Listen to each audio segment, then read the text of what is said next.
Olá, boa noite. Hola Paula, hola Hailey, hola Rosario. Un placer estar aquí.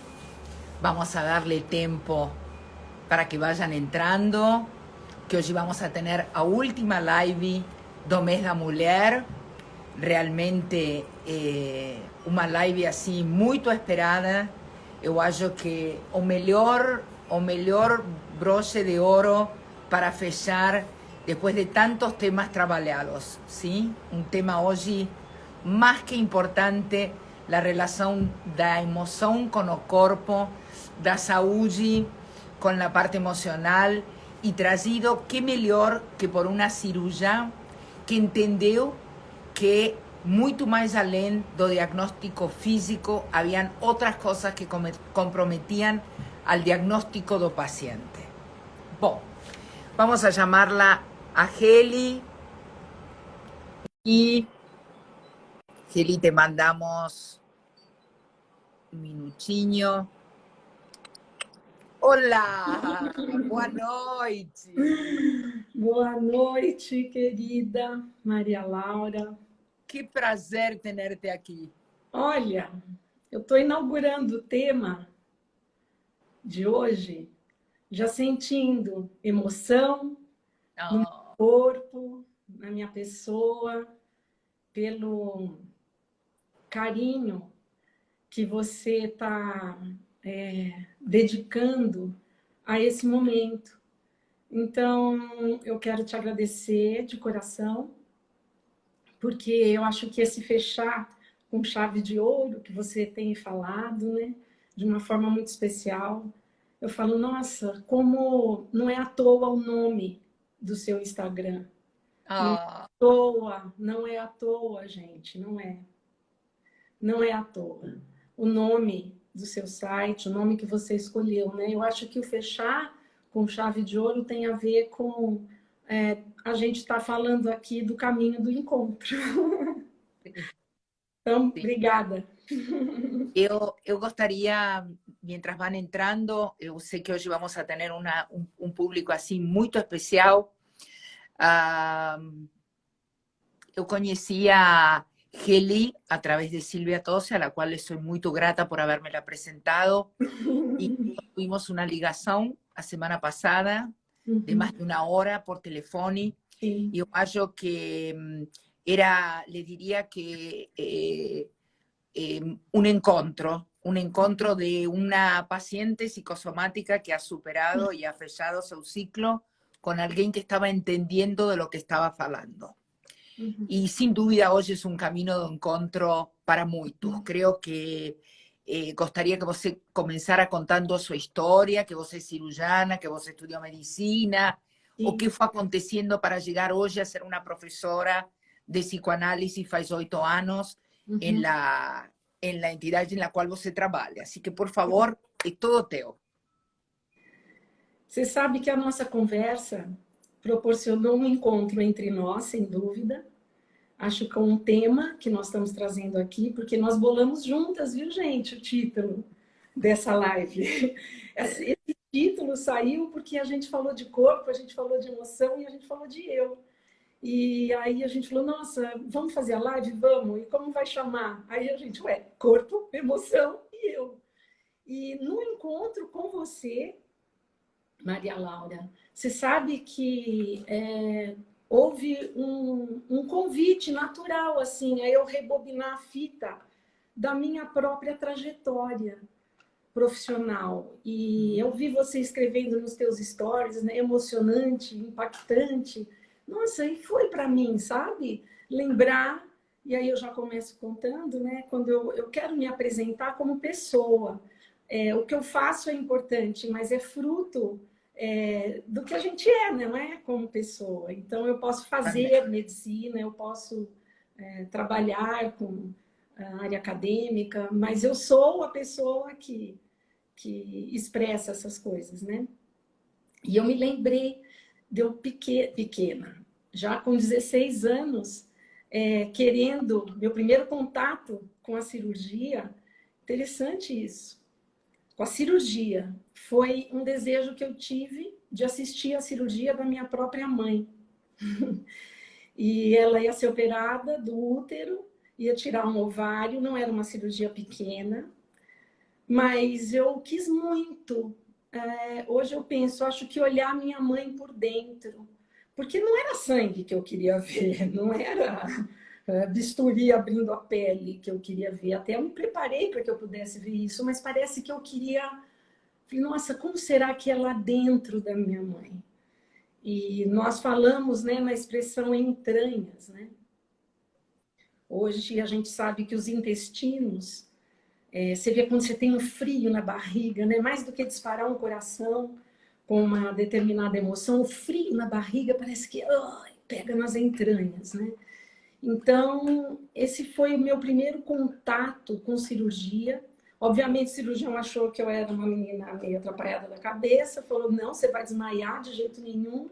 E eu não sei, eu acho que ficou tão claro que eu, ainda muito imatura, mas estava sabendo o que eu queria naquele momento, que eu falei que eu ia ficar sentadinha na porta do centro cirúrgico, sentei com perna de índio, falei, o senhor vai me chamar, porque eu vou ver essa cirurgia da minha mãe.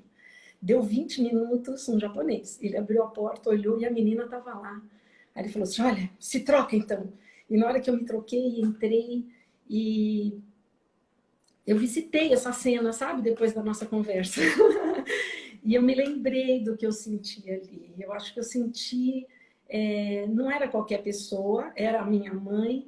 E parece que eu estava visitando a minha mãe por dentro, assim. E eu decidi fazer cirurgia naquele instante. E tive, antes disso, 2 experiências com cuidado. A minha avó, mãe da minha mãe, que eu era muito apegada a ela, teve um câncer de mama avançado e foi feita uma cirurgia muito extensa e a incisão era muito grande, ela voltou com vários drenos na época, isso há muitos anos, e era difícil manipular aquilo, dava realmente um pouco de aflição. E eu tinha 11 anos e eu fazia o curativo da minha avó, todos os dias. Depois, o irmão da minha mãe sofreu um acidente de carro muito grave, voou de uma ponte, abriu o rosto inteiro, e eu lembro de eu fazer os curativos do meu tio. Então, o cuidado, né? Então, o caminho do encontro com o cuidado, né? E aí eu falei, eu quero fazer isso. E entrei na medicina, entrei nova, não achei que eu ia entrar, prestei e falei, sei lá, né? Acho que por estar tranquila, o corpo foi mais livre, a cabeça mais leve, e eu entrei com 17 anos na Santa Casa. E já sabia que eu ia fazer cirurgia, né? E aí as experiências aconteceram, eu fiz residência lá também. Coincidentemente, entre aspas, terminei me encaminhando para a área dentro da pós-graduação na Santa Casa, da coloproctologia, que é a área dos intestinos, né, das entranhas, como estamos falando aqui.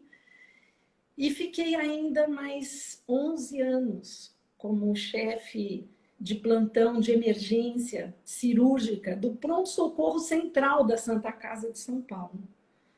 Então, por muitos anos, o convívio com o drama, o trauma, a violência, a dor, a amputação, o órgão, né? Eu acho que era o contato com o órgão que sofre. Foi intenso. Aí nasceu o primeiro filho, eu ainda trabalhando muito lá, e entendi que o tempo tinha se esgotado e fui para um outro tipo de vida, que é a vida do consultório médico, é a vida do hospital, não mais aquele hospital Santa Casa de São Paulo, que me fez muita falta, me deixou muita saudade, mas tem tempo para tudo, né? E aí inaugurei um outro tempo, e nesse outro tempo é que a angústia maior, eu acho, de procurar entender a dor das entranhas, começou a brotar. Quando... E olha, eu me incluo, tá? Em tudo isso, porque eu já falei, estou me apresentando como pessoa, então é nós, viu? As nossas dores, né? Das entranhas desconhecidas, né? Assim como o intestino está tão guardado, está tão lá no fundo, né? Ali dentro do abdômen, tão protegido, para você acessar isso, meu Deus, E Quase é uma assim, emoção. e é isso, e é assim com nossas entranhas, não é? E aí, atendendo pessoas com sintomas que muitas vezes não eram tão valorizados, sabe? Mas perto do que eu via na Santa Casa, uma dor de barriga que ora vem mais, outra hora vem menos, uma constipação, parecia algo que não era tão grave, não é? Mas uma dor de estômago, um refluxo, uma colite, um sangramento. E aí a gente começou a perceber, eu comecei a perceber, quanto sofrimento por trás de sintomas não tão graves, não tão expressivos, que não chamam tanto a atenção do médico. E mais do que isso, né, a gente vai percebendo a peregrinação em busca de ajuda, com um olhar, estou agora falando do tema, né? Buscando um olhar para o corpo. Olha, meu corpo dói. Olha, meu corpo inflama. Meu corpo dói. Meu corpo está me incomodando. Meu corpo precisa de ajuda. E eu sentia que eu ajudava, mas Mas eu... não sanava, Oi? mas não curava. Sem dúvida. E não ajudava tanto, porque depois de um tempo você começa a manipular medicação, orientações, claro que isso é importante, meu Deus, mas a dor estava lá, a desorganização estava lá, era como um corpo sem dono, embora tivesse um dono e tivesse representado concretamente naquela pessoa, mas sem dono. E Pero ¿sabes buscando. por qué sin dono? Porque la medicina durante muchos años separó el cuerpo da alma, el cuerpo de emoción. Entonces, el paciente que llegaba era el cuerpo, mas na verdad dor venía desde un otro lugar. No por acaso você estudió para psicosomática y vos hoy faz psicoanálisis junto con tu carrera de medicina y hoy te están cuestionando educar a médicos para incluir la emoción dentro da consulta y dentro do diagnóstico. Exato, exatamente. Então, esse corpo sem dono, quando você olha para uma criança e ela está se desenvolvendo, o olhar da mãe, o olhar daquele que cuida, que fala que cabelo fofo, que olho lindo, nossa, que graça isso. Quer dizer, o olhar para o corpo e a criança se reconhecer naquele corpo, passar a habitar aquele corpo, é diferente de ter um corpo. Então, ao longo da vida da gente, a gente vai carregando um corpo, vai tendo um corpo. E habitar o corpo é como habitar a casa ou ter uma casa. Então, onde você mora? Ah, eu moro na rua tal, tarará, tarará, cadê a chave da tua casa? Está aqui. Quem que entra? Quem que sai? Eu. É minha a casa. Mas quem habita a casa? O que que tem na tua casa que expressa você? O que te preocupa na tua casa? Você percebeu o envelhecimento da sua casa? O que precisa rever na sua casa? Então, enfim, com essas perguntas, eu fui buscar essa especialização. E fui no Instituto Sede Sapiense buscar psicossomática, porque eu falei assim, eu preciso do corpo, eu sou médica. E foi incrível. Isso em 2008. Então, uma especialização de 3 anos, a base, sem dúvida, psicanalítica. E aí foi um divisor de águas, viu? Porque, claro, que eu me deparei com o quê? Com conhecimento, sim. Com coisas que eu não sabia nem o que eles estavam falando, também. Demorou para entender o que estava falando. Mas eu me deparei com um espelho. E comecei a entender a construção da nossa... Eu não quero ficar usando o termo subjetividade, mas do eu. Então aí a gente já está falando, né? Falando do corpo. E aí o espelho virou para o eu. E o eu e o corpo nem sempre se conversam, nem sempre se encontram. E aí terminei me envolvendo bastante com esse conhecimento, essa atividade. esse entendimento e a clínica acontecendo, né? Os encontros clínicos acontecendo, e é daí que a gente aprende, é com isso que a gente cresce. E aí terminei em 2014 ingressando para o corpo docente deste curso que eu fiz, né? Onde eu apresento bastante a questão do corpo relacionado aos afetos, às dores, e a uma biologia integrada. Integrada. Então, eu falo, não é psico-somático. Tem que tirar o hífen. É psicossomático e é somatopsíquico. É do que eu penso, do que eu sinto, do que eu também não penso, do que eu também não me lembro, do que existe e opera em mim, conscientemente ou não, e o meu corpo. E sinais do meu corpo para o meu eu. O tempo todo esse trânsito está acontecendo. E eu entendo que tomar consciência disso talvez seja a chave de ouro. Sabes que mientras yo te voy escuchando voy pensando, ¿no? Sim. Yo acho que cuando el cuerpo no está vinculado con la emoción, aparece la doencia. Porque la doencia es una forma de decirle al cuerpo, hay algo que no está funcionando. Hay algo que no está funcionando, vos va a tener que parar, vos va a tener que entender, va a tener que oler. Va a tener que oler. Porque a veces hay una falta de limite o una desconexión entre el cuerpo y el alma, o sea, entre lo que vos se siente y lo que vos le exige a su cuerpo, y el cuerpo fica doente y dice, bueno, ahora vos va a ficar en cama, vos va a estar doente, bueno, ahora vos va a tener que oler. Obligatoriamente va a tener que oler, concordás? Porque es un momento que muchas veces no día a día a pessoa sabe que hay algo que no encaja, mas está distraída con otras cosas, hasta que el cuerpo le manda o aviso, ¿sí? Ahora vamos a traer toda esta teoría a las mujeres de 50 años a más, que muchas veces, Kelly, se han dedicado o han puesto o olhar no proyecto familia, nos filhos o en el proyecto profesional, y se han ido descuidando. Y de repente, o sea, ya que es por la menopausa, ya que es por la edad, comienzan a aparecer dolencias que tal vez tengan a ver con aquel mundo interno emocional que ella no ha enxergado o no se ha dado el tiempo de olhar hasta ahora. Un poco a proposta que ha trazido Camino, y por eso para mí hoy es una llave de oro tenerte aquí hoy para fechar o mes da mulher, es o momento ahora de enxergar. Você já não pode mais olhar para o outro lado. Exato. Não pode, porque muitas mulheres que vão no consultório, deambulam, como você falou, va uno, va otro, me duele aquí, me duele ahí, me explico, ay, será ortopedista, ay, no, será reumato, ay, no, será dormir errado, no. Sí, sí. ¿No será que es un momento de escuchar al cuerpo y entender de dónde vem? Porque hay veces a pessoa tem muito medo, mas é a forma mais direta de poder encontrar a cura.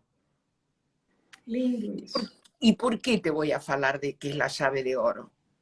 Porque eu acredito na cura. Tem muita gente que prefere ficar na dor, ¿sabes? En ese zoom y en ese voy a un consultorio, voy a otro y me quejo, esto, aquilo. Señora, ¿você quiere mejorar? ¿Realmente você quiere estar bien? Entonces comience para hacer o viaje hacia adentro.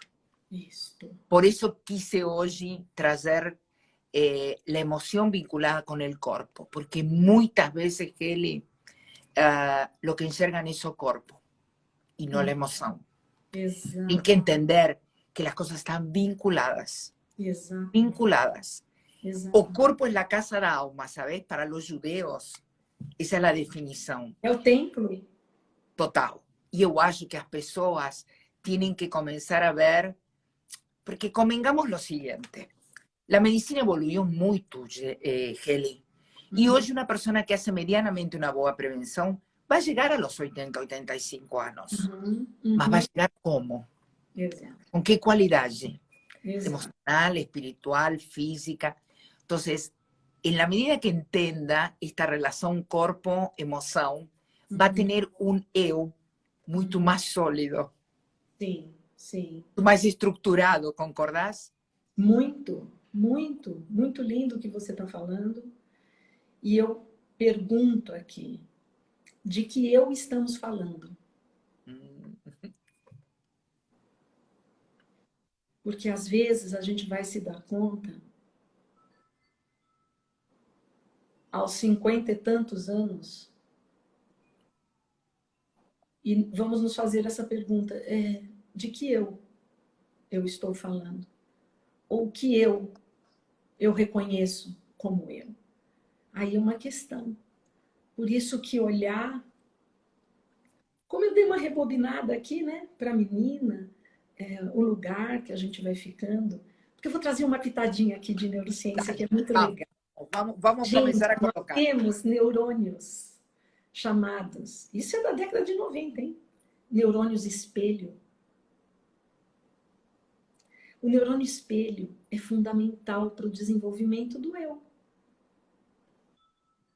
Então, até certa medida, será que é o outro que diz quem eu sou? O sou eu reflejada no outro. Então, Por isso acredito tanto, Heli, no trabalho de grupo. Por sim, isso eu fomento o trabalho de grupo entre as mulheres, porque eu acho que essa coisa do espelho... Olha, eu fiz psicoanálise toda a vida.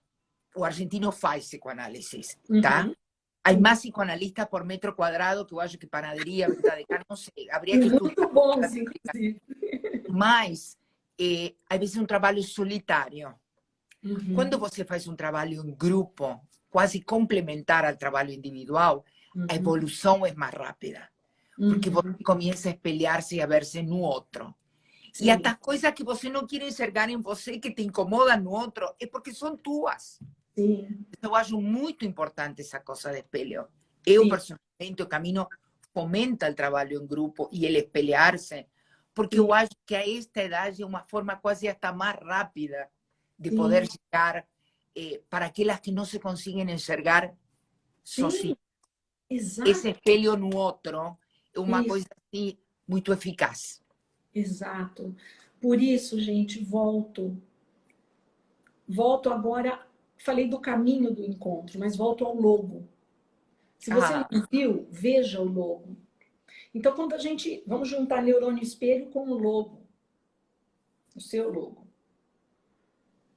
O ser humano nasce. Entenda a palavra que eu vou usar, mas a palavra é essa nesse momento. Dependente da relação com o outro. 100%. O ser humano, ele é dependente do olhar do outro, inclusive para se constituir. Do ponto de vista neurobiológico, do ponto de vista psíquico. O eu, a constituição de um sujeito, só é possível na relação com o outro.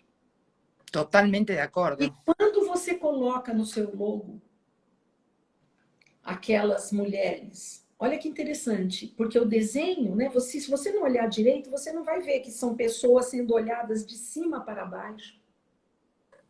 Então, um olhar de cima, desejante provavelmente, olhando para baixo, vê aquelas mulheres iniciando uma roda. Uma dando a mão para a outra, não numa atitude de dependência, mas o que se espera, qual o caminho do encontro, o que pretendemos aqui fechar com chave de ouro. Que independência não seja sinônimo de autonomia.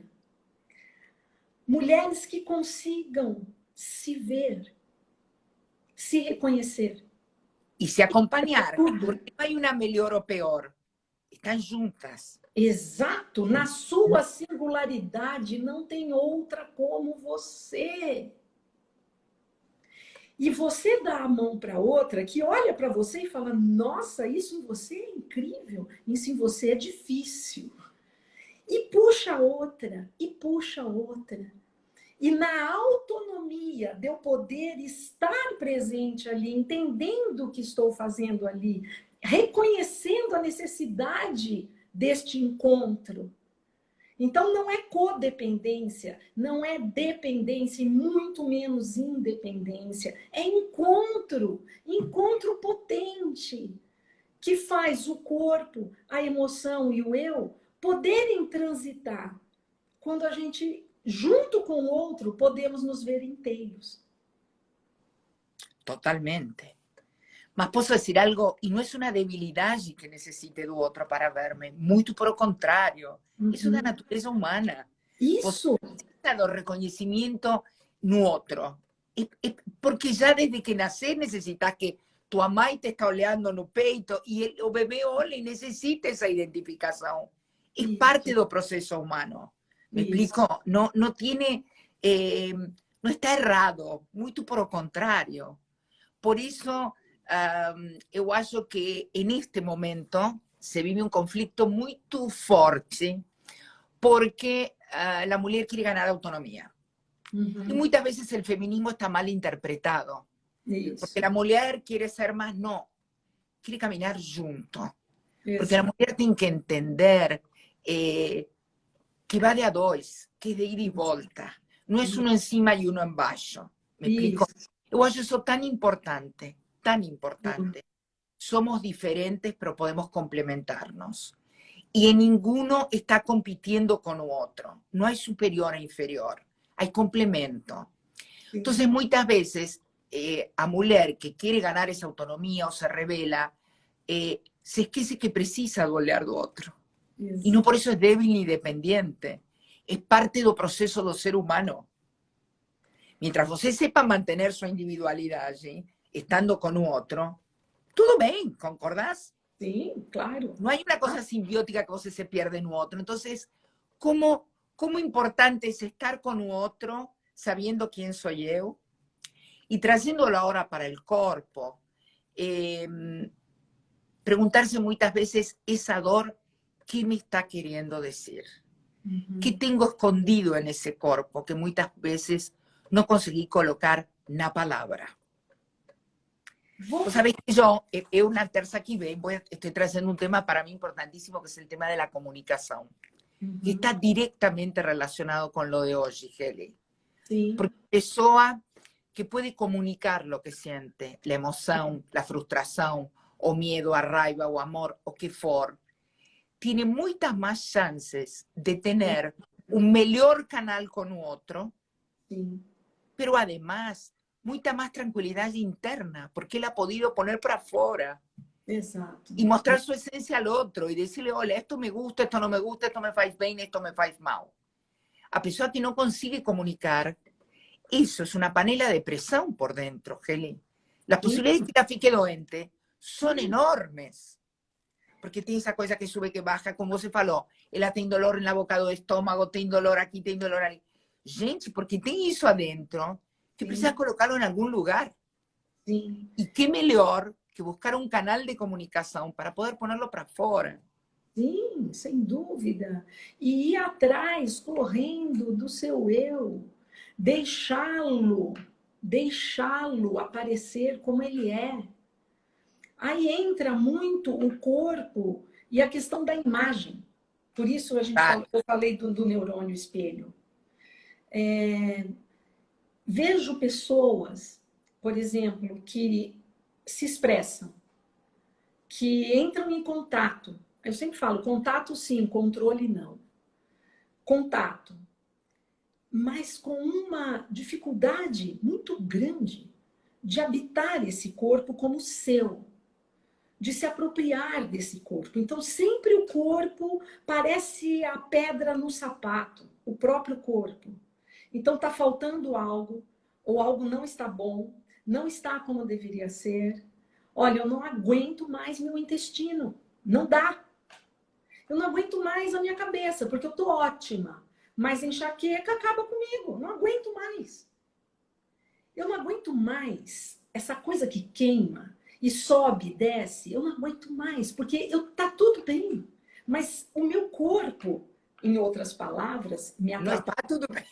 Não está, mas o meu corpo me atrapalha a vida. Então o corpo vai ficando aquele reservatório de depósito e de expressão constante da desorganização. Que tudo bem, gente. Quem é que está organizado aqui? Estamos nos organizando. Estamos Hasta el nos día que no construindo. morramos vamos a estar organizando, ¿no? Estamos seguindo, estamos dando a mão aí uma para outra e falando, vamos nos ajudar.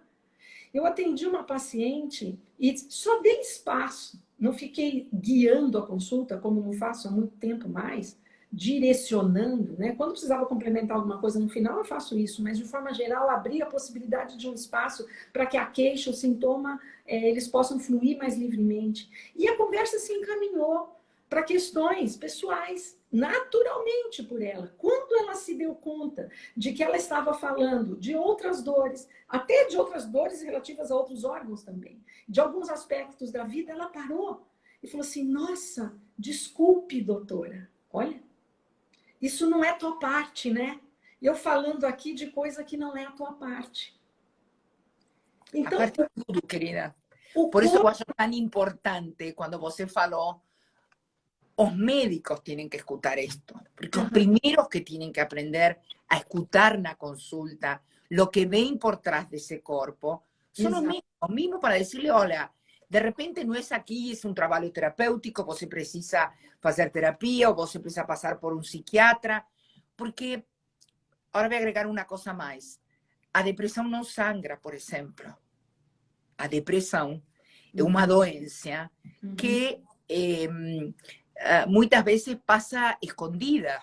E hoje é uma coisa muito forte, principalmente com todo o que se viveu com a pandemia, con toda la parte del aislamiento, de las personas que han perdido seres queridos sin poder despedirse. Entonces, es tan importante poder entender qué recado está pasando el cuerpo.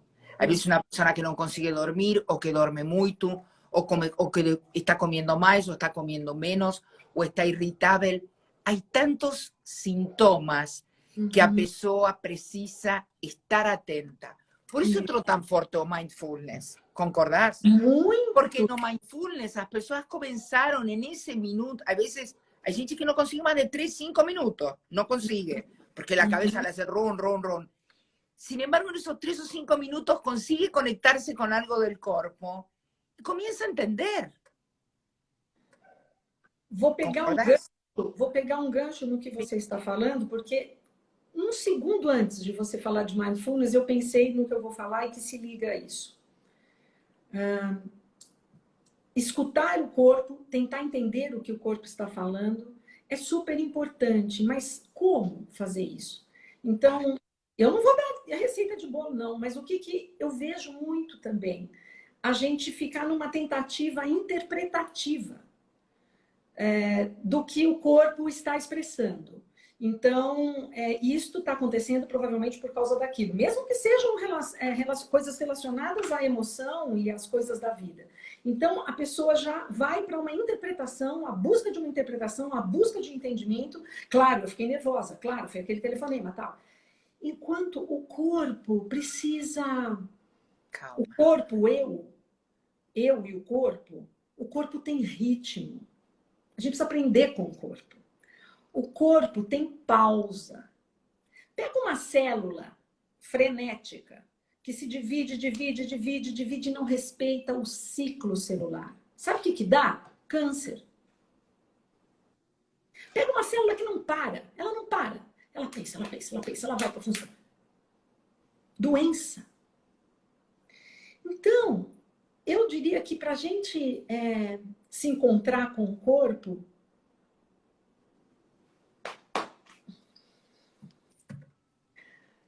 respira. Hoje tem a meditação com compaixão, né? Muito importante. O pessoal de Massachusetts estudou muito e deu Nos nome. conta, porque não conheço. Conta um pouquinho, por favor. Conto, claro. Richard Davidson e o Kabat-Zinn, escolas diferentes, mas esses caras são médicos incríveis.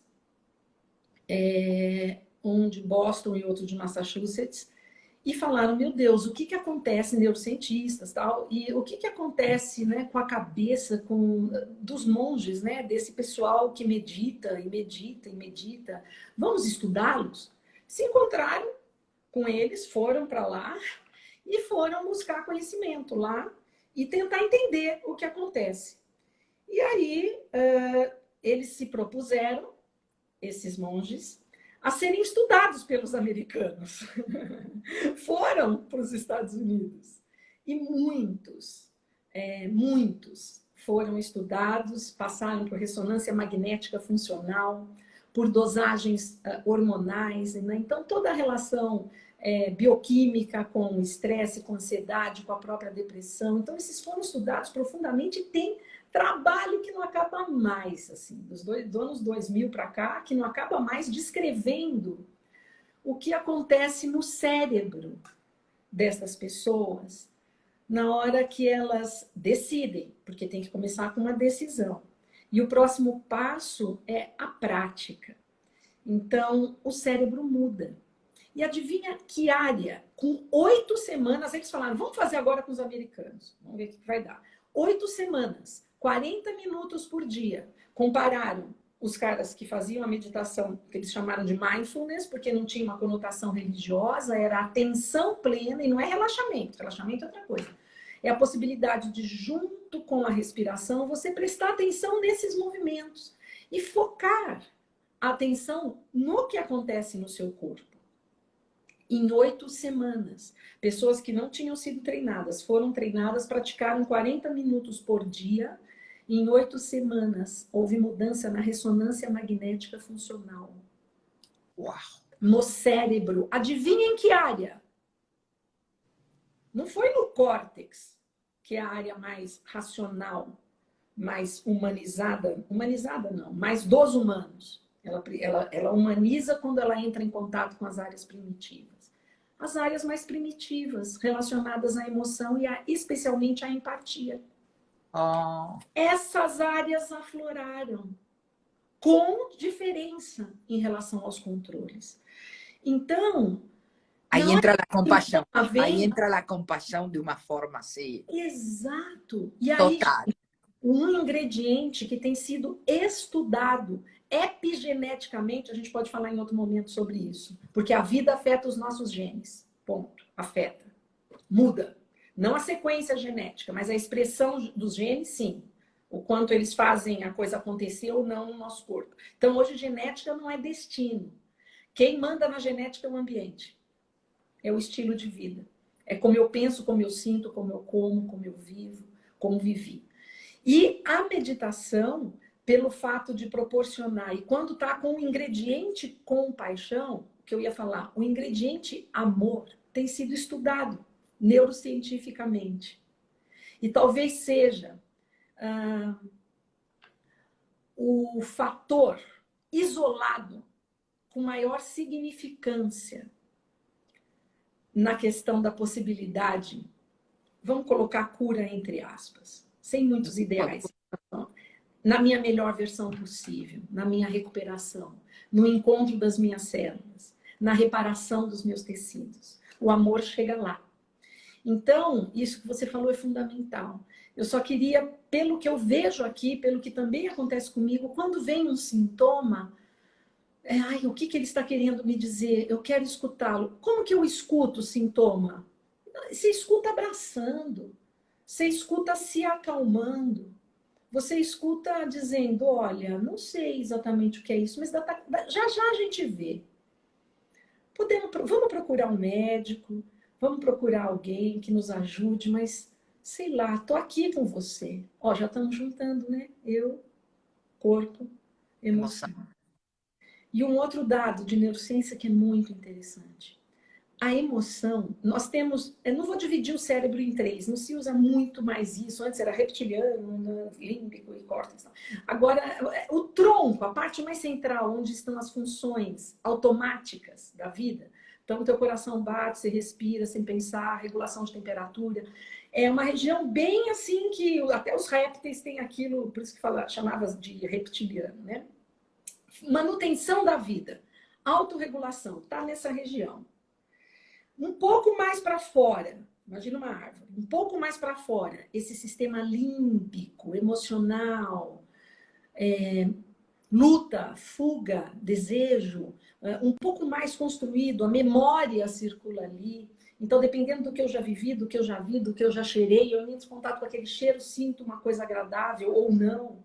E aí a terceira parte, o córtex mesmo, a parte pensante, a parte que vai fazer ligação com isso, deve fazer ligação. O que acontece é que às vezes esse córtex vai hipertrofiando, vai hipertrofiando. E as partes de baixo vão ficando mais desconectadas. Olha que interessante, os neurocientistas dizem o seguinte: a emoção básica, primitiva, está mais na região primitiva. É interessante que essa emoção se torne sentimento. Então, emoção e sentimento não são a mesma coisa. Emoção não passa Eu dou uma palestra que falo de emoções e sentimento. Emoção é a manifestação física. Ela Sentimento, isso. Agora, por que é uma manifestação física que já vou linkar? Mas só falando que é importante que o sentimento já é uma coisa um pouco mais construída. Então, vamos supor, eu tô com aquele bororô. Ai, tô estranha, tô agitada. Ai, claro, é raiva. Que raiva que me deu. Isso já se converteu num sentimento. Aí eu converso. Veja, mas pensa bem o que você vai fazer com essa raiva. Então, aí esses três cérebros se comunicaram. O que acontece? Essa emoção mais bruta, mais primitiva, que é da ordem, podemos dizer, da angústia, ela está lá, ela brota, porque isso já foi visto em ressonância, apitando, bem na região da autorregulação de todos os nossos órgãos. Então, por que antes de virar sentimento, aparece uma taquicardia? Porque o nervo vago está ali do lado. Por que antes de eu saber o que está acontecendo, a minha barriga já doeu? Por que vem uma crise de pânico e eu não sei por quê? Por quê? Porque nasce dessa mesma região a emoção. Eu não estou localizando emoção, gente, mas isso em estudos funcionais aparece essa área quando as pessoas estão sendo mapeadas e estão com aquele visor enxergando imagens. Quando faz assim, não deu nem tempo de pensar no que é. Aquela área apita e ativa o sistema nervoso endócrino que regula o corpo. Quando eu levo isso para emoção e penso a respeito disso, sem interditar, acolhendo, porque já brotou. É como se falasse assim, o estupim já foi. Então, o que eu preciso fazer? Preciso deixar passar e não interditar. Não faça isso. Não pense assim. Não diga assim, você não se submeta, você não faça isso, você não é capacho, você não se liga para isso que essa pessoa falou. Já liguei, porque a coisa já brotou. Aí eu... Então, olha o perigo, muitas vezes, da interpretação sem contato. Então, a expressão... Porque o contato dá medo. Nós também vamos a trazer medo. Aí sim. Aí sim. Convengamos que as pessoas têm medo de conectar-se com a emoção. Porque parece que se você se conecta com a emoção, vai perder o controle da situação. E o que elas entenderam, que a emoção vai aparecer igual, no corpo manifestado de outra forma. E o que nós queremos explicar hoje, de novo, nesse encontro, é, na medida que você se conecte com sua emoção, entenda, acolhe a ela, as possibilidades de somatizar no corpo vão ser inferiores. Muito, muito. Por isso, o cuidado, ele tem que passar. Você sabe que eu pensei, assim, numa consulta, saiu isso para mim, assim, durante a consulta, eu falei assim, nossa, você sabe que eu estou pensando em 4 verbos que começam com A. Eu falei assim, nossa, acho que são os 4 As do cuidar. Falei assim. E eu falei assim, precisamos acessar. Acessar. O coração disparou, a mão suou, um mal-estar veio, o enjoo apareceu, a barriga torceu, a cabeça, nossa, tá virando poesia, doeu. Acessa, não tentando interpretar, só fala, opa, Sente. acessa. Ok, não estou me sentindo bem. Por exemplo, nossa, não estou me sentindo bem. Ok. Se permita. Isso, tudo bem. tudo bem, acessa. Acessou, Aceite. calma, acolha. Então, uma coisa está encadeada na outra e talvez possa acontecer até simultaneamente, mas me veio assim, acolha, calma, calma, calma. Tá doendo a barriga? Põe a mão, calma. O peito apertou, sabe a angústia? Ela aperta no peito. Ai, põe a mão lá, acolhe, acolhe, acolhe. Corpo, eu, emoção, somos um. É nós, como dizem os jovens, né? Tamo junto, acolhe. E eu fiz esse movimento porque acolhe barra, abrace. Então, acesse-se, acolha-se, abrace-se. Feito isso, aceite. Aceite o real. Para, então, e aí a chave de ouro, né? Então, veja, eu acesso, eu acolho, eu abraço, eu aceito. E pode ser, muitas vezes, uma insatisfação consigo mesmo, hein? Pode ser uma inferioridade, pode ser uma memória de humilhação. Não é aceite a humilhação. Aceite o que aconteceu e agora reconheça e ame amar-se. Então, acessar, acolher, barra, abraçar, tocar mesmo. Tem uma paciente que fala, nossa, doutora Eli, você sabe que na hora que, não sei nem se ela tá aí, mas ela falou assim, na hora que vem ela tem sinais, né? Quando vem um pânico assim, e vem o sinal. E eu falei, vai pro abraço. Falei, vai pro abraço, respira e vai pro abraço. Pega você, se toca como uma mãe faz com o seu bebê quando ele está esperneando no berço e ele precisa da contenção afetiva. Nós estamos nessa hora chegando lá, se a gente for pegar agora o cérebro, naquela região que dispara o sistema nervoso autônomo, que dispara os hormônios. Abraça, acolhe, calma, tá tudo bem. Já vamos entender o que é. Não acelera, não acelera. Depois a gente entende, já vamos entender. E ama.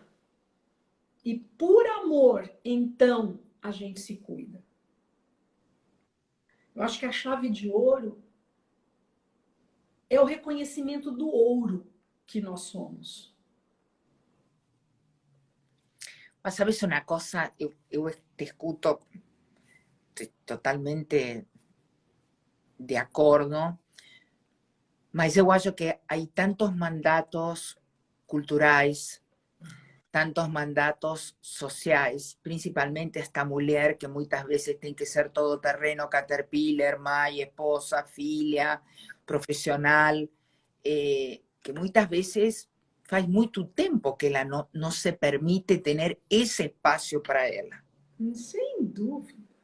¿Me explico? Y piensa también de nuevo, ¿no? Lo que fue todo el tiempo de pandemia, que estaban dentro de la casa, la trabajaban, los filhos estudiaban, tenía el marido, tenía que controlar a su mamá y tal vez de forma virtual porque no podía ir a visitar, entonces se fue desconectando cada vez más la emoción del cuerpo, cada vez más la emoción del cuerpo. Exato. Y lo que le estamos tratando de decir hoy es, faça ese camino de encuentro hacia vos, dese hoy esa posibilidad de todas esas A que falou Hailey hoje.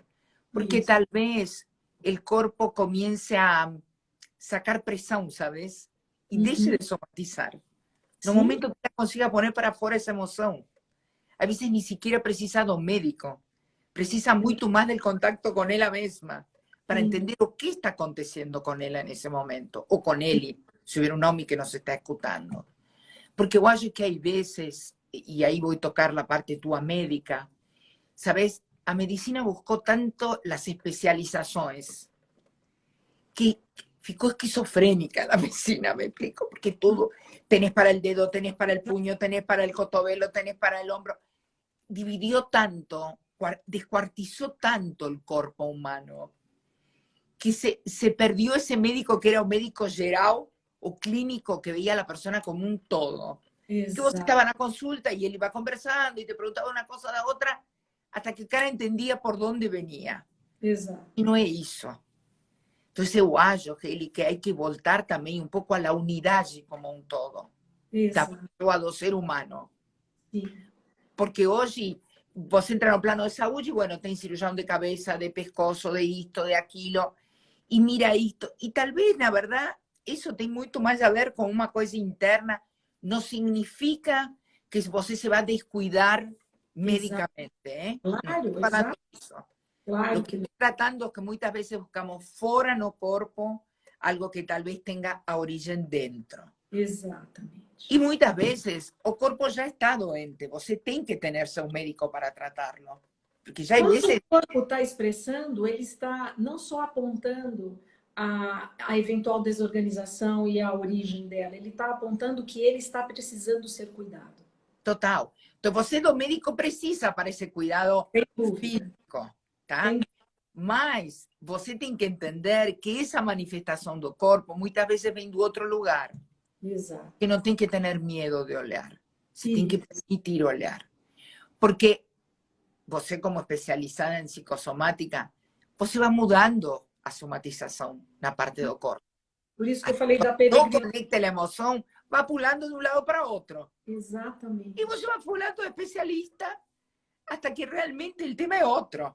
Exatamente, exatamente. É isso que a gente vê, é isso que acontece. E você falou uma coisa muito importante, o medo do que vai ver, né? Do que possa existir lá. Então, eu acho que na presença de um outro, na presença de outros, esse processo ele é melhor, o caminho é melhor. Porque não é solitário. Não é solitário. Primeira coisa. Não é solitário. Uma das coisas que eu também gostaria de trazer, nos quedan 8 minutos, pero hay una riqueza de tanto contigo, podría estar 3 horas contigo, Felipe. Muitas vezes a dor física aísla e a pessoa fica sozinha. Porque muitas vezes, quando não conseguem entender de onde vem, mesmo dentro de sua casa, dentro de seu entorno familiar, la van afastando ou la van aislando. Por isso é tão importante que ela confie em outro, ou pueda mostrar seu dor a outro, ou pida ajuda com o outro. Porque muitas vezes a dor é uma coisa que aísla, afasta. Não tenho dúvida. E eu estou me lembrando de um caso que quem me contou foi a psicóloga da paciente, né, que me contou isso. E eu falei, olha que coisa, né? Ela disse que essa paciente chegou para ela, tinha vindo de outras experiências com terapia, onde na hora que ela falava da dor, e era uma dor intestinal, né? Uma síndrome do intestino irritável bem intensa, e o que aparecia na consulta com a psicóloga era muito a dor, porque ela estava sentindo a dor, né? Então ela falava muito da dor. E aí, no momento, a terapeuta falou assim, olha, ok, mas podemos falar de você? E aí a outra psicóloga falou isso para mim, você vê, Eli, como ela estava falando dela. Como podia. Estava falando da sua dor. Então, que o outro possa compreender a linguagem possível para cada um. Então, muitas vezes eu não consigo acessar.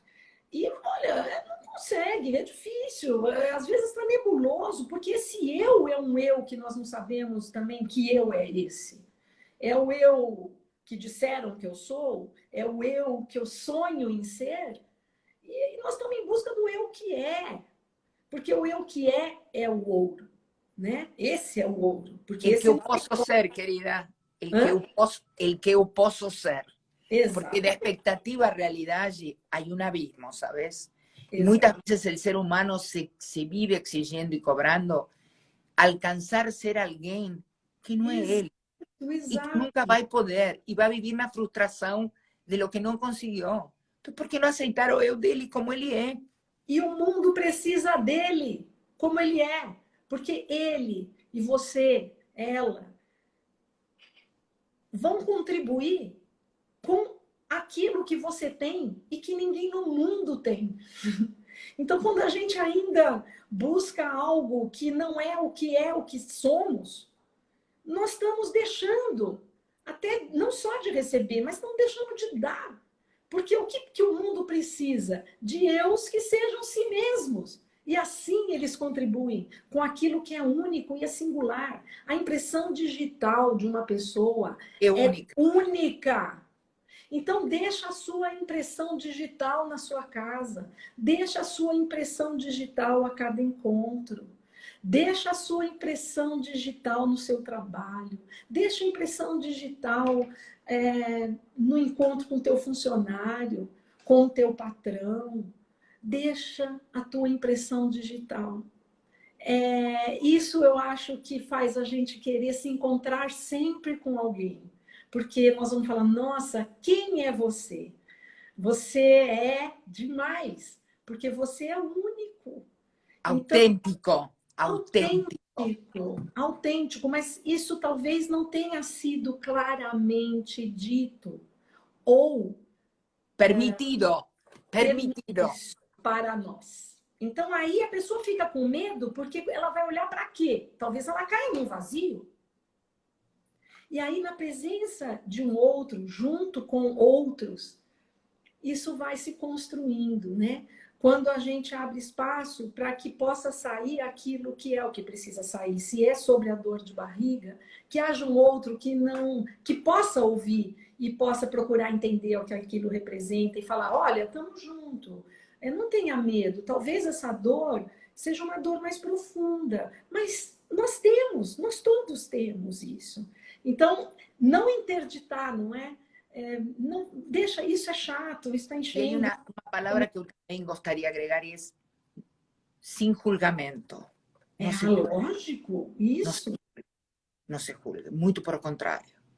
Porque eu acho que, e principalmente a mulher, voy a voltar agora no rol feminino, a mulher muitas vezes se sentiu julgada dentro da sociedade, dentro de uma cultura machista, dentro de un concepto muchas veces de un matrimonio para toda la vida que era de otra época, entonces le daba culpa tal vez divorciarse o decir que no era feliz, o tal vez alguien que se dio cuenta que es homosexual y no se permitía sacar su homosexualidad. O sea, hay tantas cosas que pueden ser la causa de una dor física y que tenga a ver mucho más con lo interno. Y eso no significa que vamos a decir que todo es la emoción, ¿eh?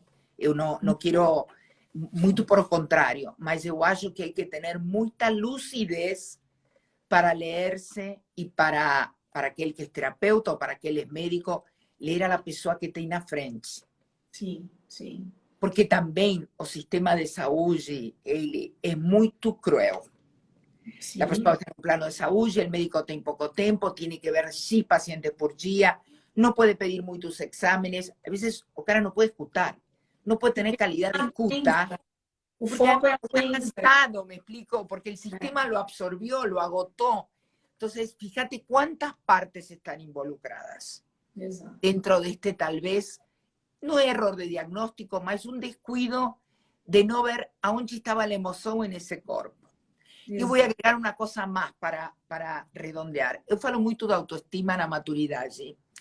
Yo gostaria de decir que la autoestima también se ve avalada cuando está la doencia, o cuando você no entiende esa emoción que está dentro. Cuanto más você se autoconheça y más entienda quién você es, más segura va a estar de quién você es. Fíjate cómo una cosa está toda, te diría que casi hilvanada con la otra. Porque a pessoa que se conoce, que se reconoce, que se aceita, que sabe lo que tiene de bom, lo que tiene de ruim, Exato. Aceita como un todo y construye su autoestima en base a esto. Exato. Hay veces de qué te sirve tener un cuerpo de Barbie maravilloso, que você fez cirurgia plástica, se operou o peito, faz academia e tudo mais, e teu corpo está desvinculado com tua emoção. Você não habita seu corpo. Isso, isso. Você tem um corpo como um objeto de uso, e não de amor, e não de cuidado. E sabes algo? Quando nós falamos la semana passada, eu gostaria de trazer também para o público quanto tem que ver o amor na doença. Hay un filme de Almodóvar que se llama Fala con ella, que te falei la semana pasada, Sim. del cual hay dos pacientes en estado de coma, una estorera de una situación socioeconómica muy boa, mas que ninguém la va a visitar, Sim. y a otra de un enfermero que diariamente le lava el cabello, le conta cómo está el clima afuera, la abraza, le charla, la atende. Un día él acorda do coma. Él acorda do coma. ¿Saben por qué acorda? Porque hubo alguien que la colió, que tuvo contacto físico, que le lavó el cabello, que la pintaba. O sea, siempre es con otro. Sim. E Siempre el querida, camino da recuperação tem a ver com o amor do outro. queridas, Permita isso. acreditem, acreditem. Chega a célula, chega às entranhas. Acredite. Chega, alcança. Enquanto a Maria Laura falava, olha que interessante, veio uma imagem para mim de um baú. E esse baú trancado.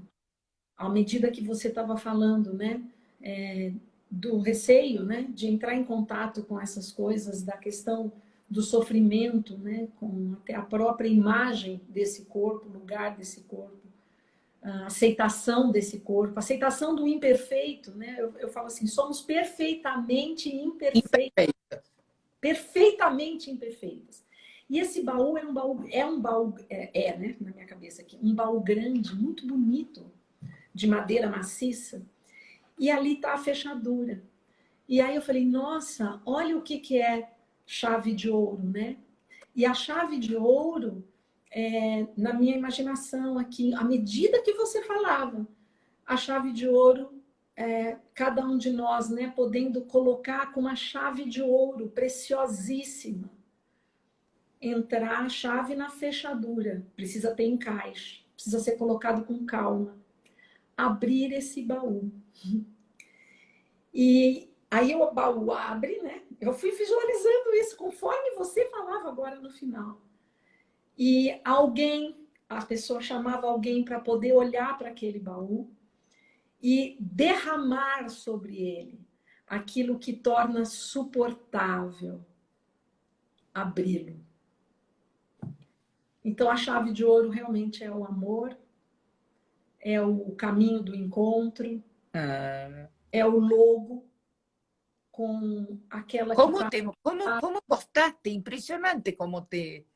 E olhando de cima, né? Aquele olhar de cima me intrigou muito, né?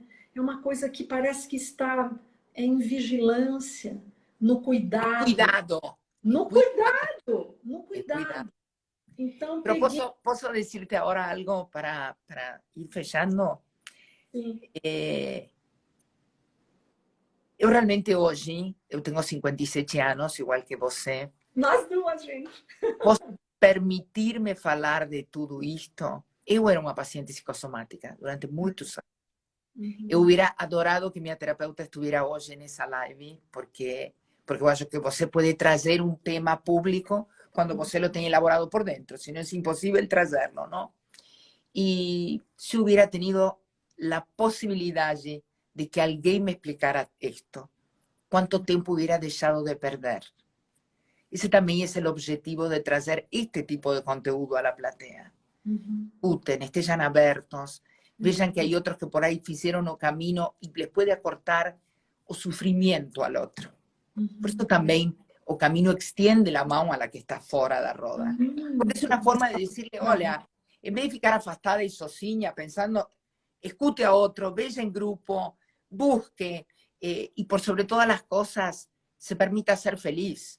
Porque no fundo, lo que le estamos diciendo es, conecte la emoción con el cuerpo para tener una mejor calidad de vida.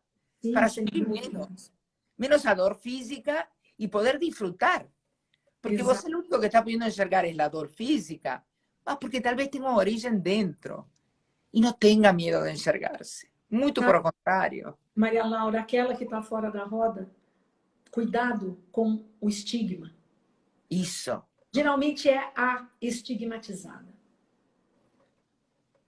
Aqui tem E o código de barra, que a gente tem que tirar esse código de cuidar, barra e esse resgatarla. estigma começa a Resgatarla. ser como se fosse, sabe, adesivo que a gente cola? Então, onde cola o estigma? No corpo, na imagem, na identidade, na concretude.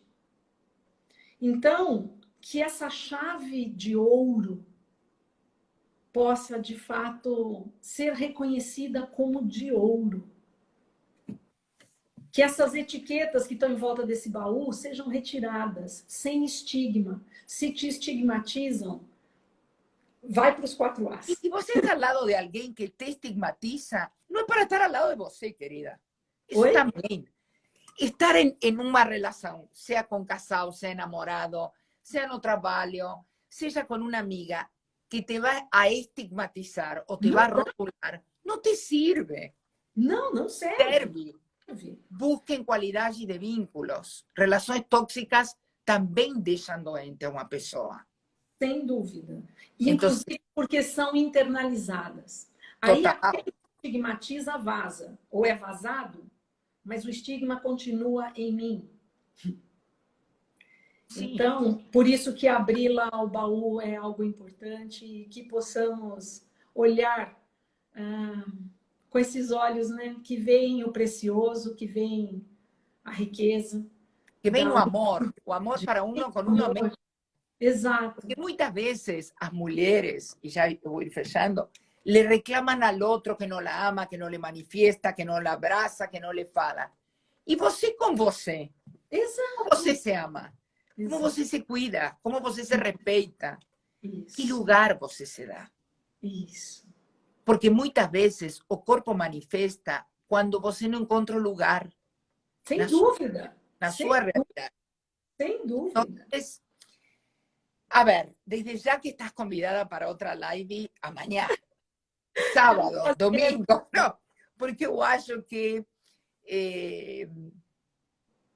poucas pessoas têm a coragem de abrir um tema como esse. Uhum. E eu acho que é o início de uma nova fase na vida, pessoa que consigue abrir esse baú e se libertar, ou permitir-se imperfecta ou imperfecto. E Perfeitamente. tudo bem, me explicou? Porque todos, como você falou, temos Super tudo uma bem. huella digital única. Isso. Entonces, cada uno de nós tem alguma coisa para deixar nesse mundo. Claro. A impressão digital. E que muitas vezes a dor ou a doença não lhe permite deixar seu legado. Por causa da cola, do estigma. Exato. E você se identifica com aquilo. Então, estão aí, gente. Estão aí. Isso não é o real, isso não é o verdadeiro. Isso não é a essência preciosa que está dentro do baú. Não é. Bien. Conheçamos, né? Sigamos. La verdad, qué intensidad esa live. Linda. Gostoso, né, Maria Laura? Gostoso. Linda. La verdad que nuevamente le agradezco a Silvia Tosi que está en la live y que el contacto fue a través de ella, mas além de ela, eu acho que uma afinidade ginosa desde a primeira conversação. E entendimos muito bem o que queríamos dar hoje de recado nesta live e neste fecho do mês da mulher. Sim? Uhum. Repite as A, por favor, para fechar a live. Mulher Primeira. linda. Mulher linda. Perfeitamente imperfeita. E A angústia apareceu, a insegurança, seja lá qual for, a dor, o sintoma. Acesse. isso. Acolha. Barra. Abrace. Abrace mesmo. Toca, aperta. Se está no peito, põe a mão, abraça. Aceite. Não é resignação. Não briga com o real. Porque a gente perde com o real. Aceita. Qué pena que sea virtual, porque juro por Deus que en este momento eu iria assim te daria um abraço e te diria muito obrigada. E a Muito obrigada. É a o melhor forma que pude terminar o mês da mulher. Obrigada, minha querida. Obrigada ao público. A live fica gravada.